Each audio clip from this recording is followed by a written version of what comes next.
দর্শক, আমরা প্রথমেই কথা বলবো বেডা আক্তার বেডি উরফে ডান্ডা সারা সান্ডা শাহবাগীদের একজন সর্দারের সাথে।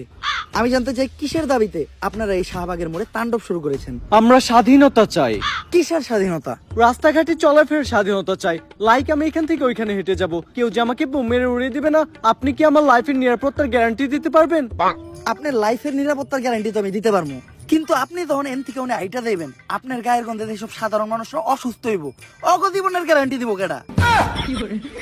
সবাই শুধু বলে শাহবাগীদের শরীরে অনেক গন্ধ। আচ্ছা আপনিই বলেন, শাহবাগীদের শরীরে যদি অনেক গন্ধই থাকতো তাহলে আমাদের আশেপাশে কি কোনো মানুষ থাকতে পারতো?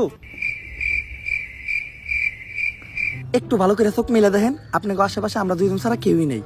অলরেডি শাহবাগী গায়ের গন্ধে এই জায়গা ছেড়ে সবাই পলাইছে। কই, আপনি তো গন্ধ পাচ্ছেন না? নাকের ভিতর 1 কেজি তুলা ঢুকাইছি, তাও গন্ধের ঠেলায় টিকতে পারতাছি না। কিন্তু আপনার ক্যামেরাম্যান তো ঠিকই আছে।